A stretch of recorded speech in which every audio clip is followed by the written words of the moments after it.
नमस्कार, आप देख रहे हैं अपना बिहार और मैं हूं आपके साथ विभा उपाध्याय। और इस वक्त बड़ी खबर बगहा से आ रही है, जहां पर वाहन जांच के नाम पर घूस लेते हुए एएसआई की तस्वीर कैमरे में कैद हुई है। कागज की जांच के नाम पर एएसआई ने 10,000 रुपए की डिमांड की, बात 2,000 पर जाकर फाइनल हुई और ड्राइवर के पास 1,500 रुपए ही थे।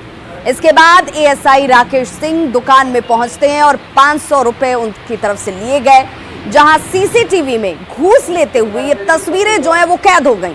अब पीड़ित वीडियो जारी कर न्याय की गुहार लगा रहा है। जिले के एसपी ने मामले की जांच कर कार्रवाई के आदेश दे दिए हैं। वहीं बिहार पुलिस का ये हाल तब है जब डीजीपी आए दिन पुलिस की पीठ थपथपाते नहीं थकते, लेकिन ऐसी तस्वीरें खाकी को दागदार कर रही हैं। तस्वीरें आपके सामने ही सीसीटीवी कैमरे में कैद हुई, जहां पर ड्राइवर ने इस वीडियो को जारी किया और एसपी ने फिलहाल जांच की बात कही है। और सहयोगी मुन्ना हमारे साथ इस वक्त ज्यादा जानकारी के साथ जुड़ गए हैं फोन लाइन पर बगहा से। मुन्ना, क्या जानकारी और जब तस्वीर सामने है तो कार्रवाई को लेकर कोई जानकारी मिल रही है? जी विभा, मैं आपको बता दूं कि जैसे ही वीडियो जारी होने के बाद एसपी ने रामनगर के एसडीपीओ अर्जुन लाल ने उनको जांच का आदेश दिया गया है और इसमें एएसआई के साथ ही संबंधित थाना अध्यक्ष की भी भूमिका की जांच हो रही है, क्योंकि इस वीडियो के साथ एक ऑडियो भी वायरल हो रहा है जिसमें एएसआई ने थाना अध्यक्ष की सहमति से रिश्वत लेने की बात स्वीकारी है। तो सबसे बड़ी चीज है कि वाहन जांच के ये नाम पर वीडियो किस दिन का है? किस दिन ये घूस ली जा रही थी? ये डिमांड कब की गई थी? और क्या इससे पहले भी इस तरह के मामले सामने आए हैं इनको लेकर, जिनके खिलाफ ये आरोप? जी विभा, मैं आपको बता दूं कि यह वीडियो कल शाम 4 बजे का बताया गया है। जैसा कि आप देख सकते हैं कि तस्वीरों में भी सीसीटीवी में समय निर्धारित किया गया है। तो सबसे बड़ी चीज है कि पुलिस कल वाहन जांच कर रही थी और उस दौरान एक ट्रैक्टर पकड़ा जाता है। ट्रैक्टर के कागजात के नाम पर 10,000 की डिमांड की जाती है। उसके बाद ड्राइवर के पास महज 1,500 रुपए था, उसको ले लिया जाता है और 500 रुपए के लिए वो एएसआई उस दुकान तक पहुंचता है और सरेआम कैमरा के सामने ही 500 रुपए बकाया पैसा, 500 रुपए रिश्वत का जो है उसको लेने की जिद करता है। साथ ही वो कॉन्टेक्ट नंबर देता है और आदेश जारी करता है कि जब भी इलाके से कोई ओवरलोडिंग या बिना कागज का कोई गाड़ी जाएगा उसके एवज में 2,000 रुपए पुलिस ले। एएसआई की तरफ से कोई सफाई दी गई है क्या? जी, एसपी से मेरी बात हुई है। एसपी ने स्पष्ट किया है कि इन सब मामलों में जांच का रिपोर्ट लेना अनिवार्य होता है, इसलिए सबसे वरीय पदाधिकारी होते हैं थाना। तो ये देखना होगा कि जांच के बाद सचमुच कार्रवाई होती है या नहीं होती है। बहुत बहुत शुक्रिया मुन्ना राज इस तमाम जानकारी के लिए। तो तस्वीरें आपके सामने, घूस लेते हुए तस्वीरें साफ कैद हैं कैमरे में, लेकिन फिलहाल ये कहा जा रहा है कि जांच की जा रही है और जांच में अगर ये आरोप सही पाए गए तब जाकर कार्रवाई की जाएगी।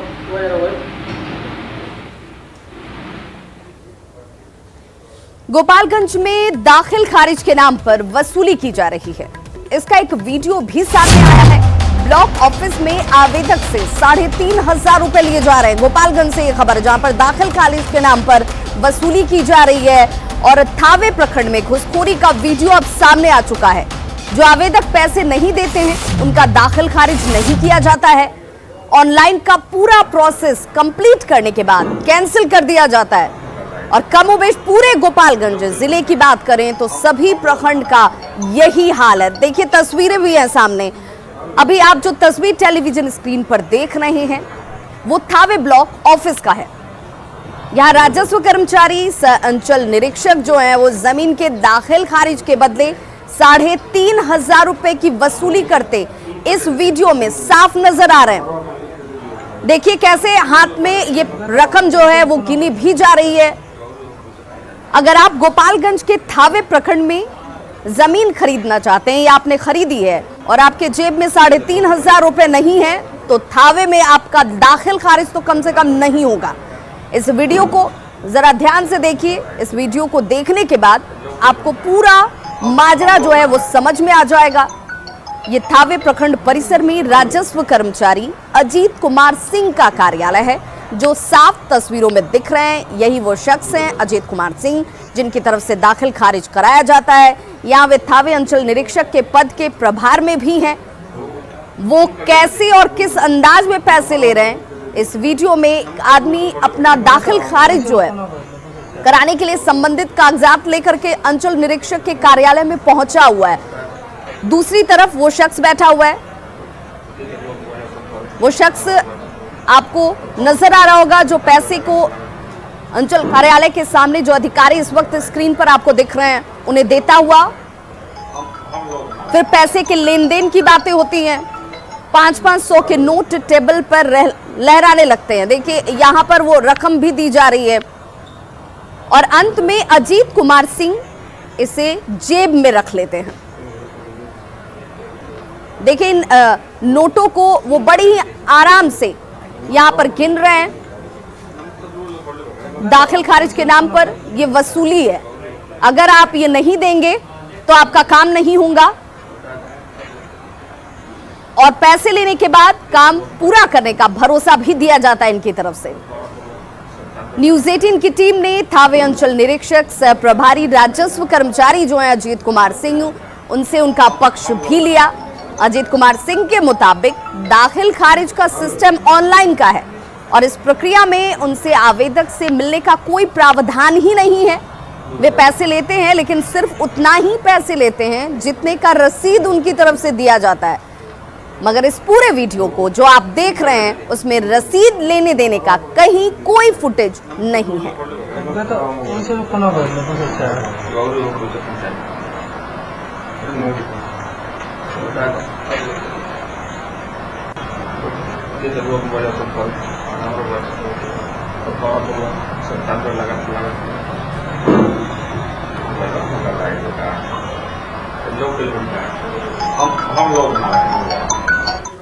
का सिस्टम है, जैसा कि आप लोग भी जानते होंगे, ऑनलाइन पूरा सिस्टम है। इसमें तो हम लोग के पास पार्टी का आने का पैसा देने लेने कोई सवाल पैदा नहीं है। ऑनलाइन पिटीशन आता है, ऑनलाइन हम लोग रिपोर्ट करते हैं, ऑनलाइन पार्टी रसीद कटवा लेता है। उसके बाद हम लोग से मैंने हम लोग को तो इसमें संभव नहीं है कि कोई पैसा मांगे, पैसा देने लेने का सवाल पैदा नहीं होता है इसमें। तो किस लिए आपके द्वारा पैसा लिया? हम लोग पैसा लेते हैं लेकिन रसीद जो भी काटते हैं, चाहे जिसका भी काटे हैं, जो भी अमाउंट लिखा रहता है रसीद पर, उसका पैसा हम लोग लेते हैं। रसीद चूँकि राजस्व कर्मचारी हैं, राजस्व का वसूली करना है, इसलिए पैसा तो लेना लाजमी है। आज ही हम काटे हैं बहुत सारा रसीद, तो उसका पैसा लोग से ले रही हैं। आप भी देखेंगे, हम सब आदमी कोई भी अपन रसीद कटवाएंगे तो पैसा देना ही पड़ेगा, किसी को देना पड़ेगा। तो अब ऐसे में सवाल उठता है कि ऑनलाइन सिस्टम में कैश की जरूरत क्या है। आवेदक से अंचल निरीक्षक ने कैश से इस तरह से कैश की वसूली की। हालांकि वो खुद भी ये कह रहे हैं कि कैश का कोई सिस्टम नहीं है, फिर ये कैश क्यों लिए जा रहे थे? ऑनलाइन सिस्टम में इसकी जरूरत कहां है? आवेदक से अंचल निरीक्षक ने आखिर कैश क्यों लिया, इसका जवाब भी उनके पास नहीं। अंचल निरीक्षक ने कैश लिया तो रसीद क्यों नहीं दिया गया, जिसका वो दावा कर रहे हैं। रिश्वतखोरी का वीडियो सच है तो कर्मचारी पर कार्रवाई कब तक होगी, ये भी बेहद महत्वपूर्ण। खबर गोपालगंज से ही, जहां पर बेखौफ अपराधी डॉक्टर के निजी क्लिनिक में फायरिंग करते हुए नजर आए हैं। बाइक सवार बदमाशों की तरफ से निंदाड़े फायरिंग की गई है। नगर थाना के अरार इलाके की यह वारदात है और मौके से गोली के खोखे की बरामदगी की गई है।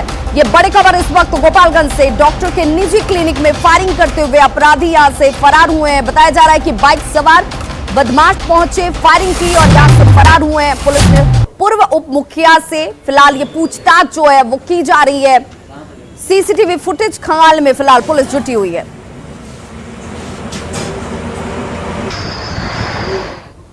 बात कर रहे थे तब तक वो दो लोग आए इधर से बाइक से और यहाँ उतर के दो फायरिंग किया, इधर दो गोली गाड़ी पर चला दिया मोटरसाइकिल को हमारा। तो हम लोग दो आदमी इधर भाग गए और एक आदमी इधर भाग गया। उसके बाद दो फायर और किया। उसके बाद और सहयोगी मुकेश हमारे साथ इस वक्त ज्यादा जानकारी के साथ गोपालगंज से जुड़ गए हैं। मुकेश, क्या जानकारी मिल रही है फिलहाल? इस घटना के पीछे किसी तरह की कोई रंजिश या रंगदारी की डिमांड, क्या जानकारी पुलिस की तरफ से आधिकारिक तौर पर? पूरा घटना नगर थाना के अरार मोड़ का है और यहाँ पर जदयू कार्यालय है और जदयू कार्यालय के ठीक नीचे अंबी हॉस्पिटल है। और बताया जा रहा है कि कल रात को करीब 9:30 के बीच में अज्ञात अपराधी जो है वो आते हैं यहाँ पर, अंधाधुंध कई राउंड फायरिंग करते हैं।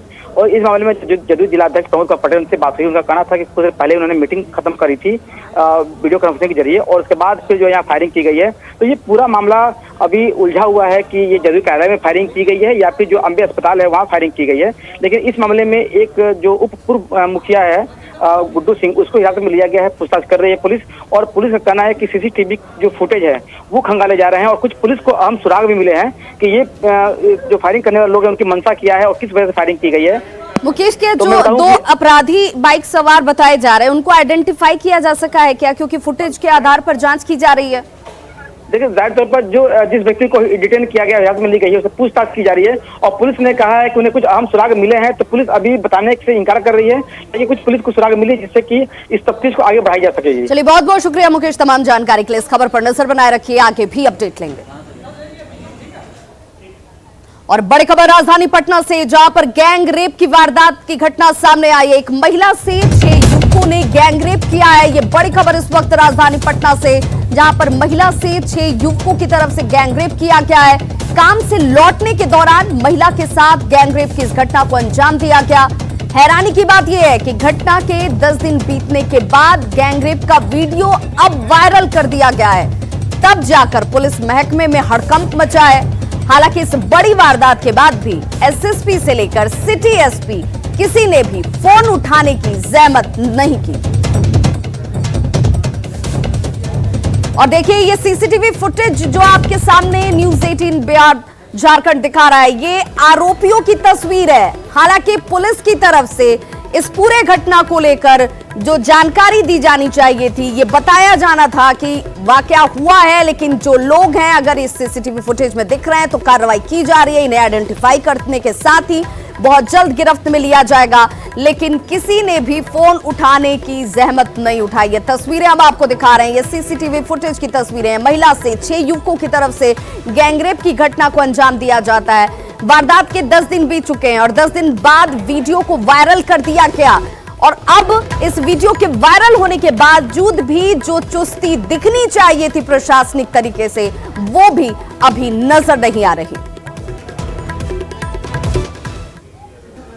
अब ऐसे में सवाल उठता है कि पटना पुलिस गैंगरेप जैसी वारदात को क्यों नहीं रोक पाई।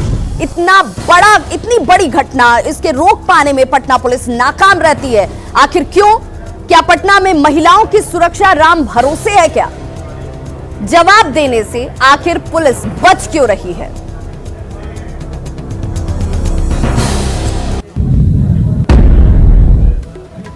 आज प्रदेश बीजेपी कार्यकारिणी की अहम बैठक होने वाली है और प्रदेश अध्यक्ष संजय जायसवाल की अध्यक्षता में ये बैठक जो है आज बेहद महत्वपूर्ण रहने वाली है। बैठक में 44 पदाधिकारी मौजूद रहेंगे। हालांकि ये वर्चुअल मीटिंग है जिसमें कई नेता वर्चुअली जुड़ने वाले हैं। बिहार बीजेपी प्रभारी भूपेंद्र यादव इसमें शामिल होंगे। चुनाव प्रभारी देवेंद्र फडणवीस भी इसे संबोधित करते हुए नजर आएंगे। केंद्र में बिहार कोटे के सभी मंत्री इसमें शामिल रहने वाले हैं।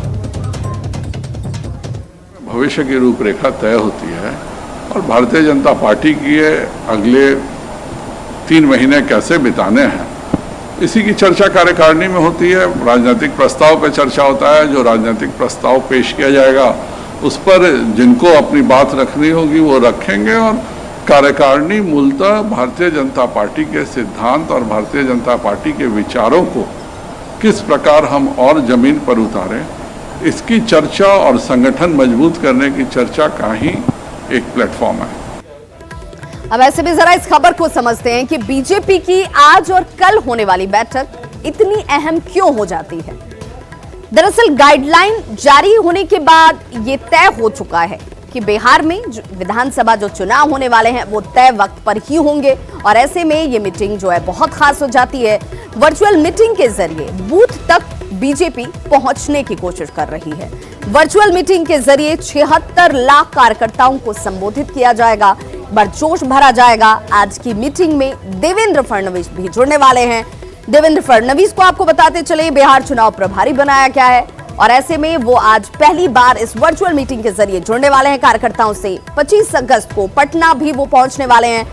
कल बीजेपी के राष्ट्रीय अध्यक्ष जेपी नड्डा भी इसे संबोधित करते हुए नजर आएंगे और ऐसे में इस वर्चुअल मीटिंग के बेहद मायने हैं क्योंकि आने वाले विधानसभा चुनाव जिसमें कि बहुत कम वक्त बचा है और ऐसे में ये मीटिंग जो है वो बेहद खास हो जाती है। और इन दिनों बिहार की जो सियासत है वो इस वक्त बहुत ज्यादा गरमाई हुई है और ऐसे में हमारे सहयोगी ब्रिजम पांडे हमारे साथ जुड़ गया है पटना से। ब्रिजम, अगर आज की इस वर्चुअल मीटिंग की हम बात करें तो लीड पोजीशन पे बीजेपी पहले से है, वो तमाम चुनावी तैयारियों में बहुत पहले से ही जुट गई थी, लेकिन देवेंद्र फडणवीस के जुड़ने के बाद जब उन्हें चुनाव प्रभारी बनाया गया है, ये पहली वर्चुअल मीटिंग है, इसे किस रूप में देखा जाए, और ऐसे में क्या ये माना जाए कि अब बीजेपी पूरे फॉर्म में आ चुकी है? बिल्कुल, बीजेपी हालांकि शुरू से ही टेक्नोलॉजी का सहारा लेते हुए अपने कार्यकर्ताओं तक पहुंचने की कोशिश करती रही है।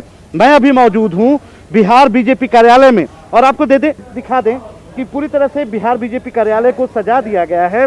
देखिए, बड़े बड़े पोस्टर लगाए गए हैं। प्रधानमंत्री नरेंद्र मोदी, अमित शाह, जेपी नड्डा, प्रदेश अध्यक्ष, इन तमाम लोगों के पोस्टर लगाए गए हैं। पूरी तरह से तैयार कर लिया गया है। 44 लोग इस बैठक में शामिल होंगे फिजिकल तौर पे, बाकी लोग वर्चुअल शामिल होंगे इस बैठक में। हमारे साथ जनक राम हैं, महासचिव हैं प्रदेश के। इनसे जानते हैं कि ये पहली बार देश में इस तरह की बैठक हो रही है, कार्यकारिणी की बैठक, जिसमें तमाम लोग वर्चुअल तौर पे जुड़ेंगे। मुद्दे क्या होंगे? सबसे पहले आपके माध्यम से बिहार प्रदेशवासियों को हम शुभकामना और बधाई देना चाहता हूं कि आज की यह बैठक प्रदेश कार्य समिति का राष्ट्रीय नेता से लेकर के प्रदेश के नेताओं ने हम सबों को, बिहार वासियों को मार्गदर्शन देंगे। जैसे आज 22 तारीख को 2 बजे सोशल डिस्टेंसिंग को ख्याल में रखते हुए प्रदेश कार्यालय में अटल सभागार में हम सब बैठेंगे और यहीं से वेब के माध्यम से राष्ट्रीय अध्यक्ष आदरणीय जेपी नड्डा साहब जी प्रदेशवासियों को मार्गदर्शन देंगे, और बिहार प्रदेश के आदरणीय प्रदेश अध्यक्ष संजय जायसवाल जी, हमारे प्रदेश के आदरणीय नेता सुशील मोदी जी, प्रदेश के सम्मानित नेता प्रेम कुमार जी। चुनाव नजदीक है, गाइडलाइन जारी हो चुका है, मुद्दे क्या होंगे? मुझे खुशी हो रही है, आत्म भारत, संबल भारत, मजबूत भारत को दिशा देश के प्रधानमंत्री जी ने कार्यकाल 1, कार्यकाल 2, 6 साल के शासनकाल में देश और बिहार प्रदेश, किसान हो, दलित हो, पिछड़ा हो, अकलियत हो, सर्व समाज के लोगों को जो दर्जनों, ये तो विकास की बातें हैं केंद्र में, लेकिन बिहार में माना जाता है कि रोटी, बेटी और वोट जात देखकर दी जाती है।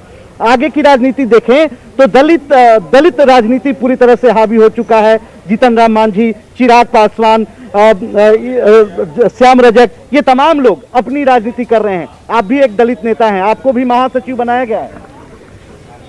ये समाज देख रहा है, जिसको आपने नाम लिया है, तो चिराग पासवान जी पार्टनर है भारतीय जनता पार्टी के साथ, वो खड़े हैं। और जहाँ तक श्याम रजक की बात है, तो बिहार प्रदेश के अनुसूचित जाति के जो लगभग 22-23 जातियां हैं, चमार, दुसाध, डोम, धोबी, मुसहर, पासी, हो सारे समाज के लोगों को जिनका आपने नाम लिया है, मुझे लगता है कि मेरे तरफ से अब उनको स्वास्थ्य लाभ लेना चाहिए। बिहार प्रदेश के अनुसूचित जाति वर्ग के लोगों ने ये समझ लिया है, और भारतीय जनता पार्टी के जब चुनाव हम मोड में पहुँच गए हैं और चुनाव आयोग ने लगभग सबको आदेश निर्देश भी कर रखा है, तो यह अनुसूचित जाति का कार्ड खेलने के लिए अब कोई बिहार प्रदेश में अब चारा नहीं चलने वाला है। नरेंद्र मोदी जी के नेतृत्व में जाति बंधन, धर्म का सब नाता टूट गया है। बिहार प्रदेश बिहार और विकास की तरफ बढ़ रहा है। चिराग पासवान अपने आप को दलित का सबसे बड़ा नेता कहते हैं। जीतन राम मांझी दलित के बड़ा चेहरा माने जाते हैं। श्याम रजक भी दावा कर रहे हैं कि उनके पास दलित इंटैक्ट हैं। फिर जनक राम कहाँ हैं? भारतीय जनता पार्टी ने तो जनक चमार को इतने बड़े पद और प्रतिष्ठा दिया है कि ये समाज बैठ करके देख रहा है। मैं सोचा भी नहीं था, समाज सोचा भी नहीं था। मुझे तो लगता है कि बिहार ही नहीं, देश में महामंत्री के पद पे एक चमार रविदास के बेटा को भारतीय जनता पार्टी ने जो सम्मान दिया है, लाखों लाख बिहार के रविदास समाज के लोगों ने अपने आप के गर्वान्वित महसूस कर रहा है। बिहार प्रदेश के धरती से राज्यपाल बनाने का काम किया था, बिहार प्रदेश के धरती से ही महामहिम राष्ट्रपति बनने का काम किया है। तो बिहार प्रदेश के अनुसूचित जाति के वर्ग के पढ़े लिखे लोग, वो IAS है, IPS हो, BPS हो, और जो मतदाता के खास वर्गों में एक उत्साह का देखा जा रहा है कि भारतीय जनता पार्टी ने अनुसूचित जाति को मुख्य धारा में जोड़ने का जो प्रयास हुआ है, ये हम बताना चाहते हैं कि परम पूज्य बाबा साहब डॉक्टर BR अम्बेडकर जी हों, श्यामा प्रसाद मुखर्जी जी हों, दीनदयाल उपाध्याय जी हों, उनका अंतिम पंक्ति में खड़े समाज के लोगों को मुख्य धारा में जोड़ने। आज के बैठक में क्या इस बात पर चर्चा होगी, जिस तरह से दलितवाद पूरी तरह से हावी हो रहा है, हालांकि बीजेपी के बाहर ही हावी हो रहा है, बीजेपी के अंदर ये बातें नहीं दिख रही हैं, लेकिन या आज बिल्कुल ये बातें, ये कवायद जो है वो इस मायने में बहुत खास हो जाती है कि हमें ये भी दिखाना है कि देखिए हमारी तैयारी जो है, हमारा होमवर्क जो है, वो हर स्थिति में, हर परिस्थिति में पूरी तरीके से बेहतर है, और दूसरे से कहीं गुना बेहतर इस वक्त बीजेपी अपने आप को दिखाने और काम में साबित करने की कोशिश करती नजर भी आ रही है। बहुत बहुत शुक्रिया तमाम जानकारी के लिए। कोरोना संक्रमण के रोजाना मामले जो है वो बढ़ते जा रहे हैं, लेकिन संक्रमण फैलने से रोकने के बदले स्वास्थ्य विभाग लापरवाही बरत रहा है। मुजफ्फरपुर के पीएससी परिसर में कोरोना किट के साथ ही पीपी किट भी सही तरीके से डिस्पोज नहीं किए जा रहे। देखिए तस्वीरें भी हम आपको दिखा रहे हैं, ये वो पीपी किट हैं जिन्हें बहुत सही तरीके से डिस्पोज करने को लेकर गाइडलाइंस जारी हैं, लेकिन उसके बावजूद यहां पर उसकी अनदेखी हो रही है। संवाददाता प्रवीण ठाकुर ने मुशहरी पीएससी परिसर में जहां तहां फेंके पड़े किट और पीपी किट का जायजा लिया। कोरोना संक्रमण के मामले लगातार बढ़ते जा रहे हैं, तो दूसरी तरफ जो लापरवाही का आलम है वो भी है। मैं अभी मुजफ्फरपुर के मुशहरी पीएससी में हूँ, जहाँ पर ये कोविड संग्रह केंद्र नाम दिया गया है काउंटर का, यानी जो कोरोना संक्रमित मरीज संभावित हैं उनके सैंपल्स लिए जा रहे हैं, उसकी जांच की जा रही है। और लेकिन ये लापरवाही देखिए, ये जो किट है जिसके सहारे जांच की जाती है उसे यूं ही ओपन एयर में छोड़ दिया गया है, खुले में। तो ये परिसर में इस प्रकार के कई आपको मिलेंगे जो इसी प्रकार छोड़ा गया है ओपन एयर में, और माना जाता है कि ये वो कोरोना संक्रमण है वो तेज़ी से इस तरफ फैलता है। इसी प्रकार जो पीपीई किट्स हैं जिसको पहनकर जो कर्मी हैं वो जांच कर रहे हैं, डॉक्टर्स हैं वो इस्तेमाल कर रहे हैं, नर्सेज हैं, लेकिन देखिए ये कई दिनों का ये पॉलीथीन में बंद किया हुआ जो पीपीई किट है, जो ग्लव्स हैं उसको यहाँ छोड़ा गया है और ये खुले में है।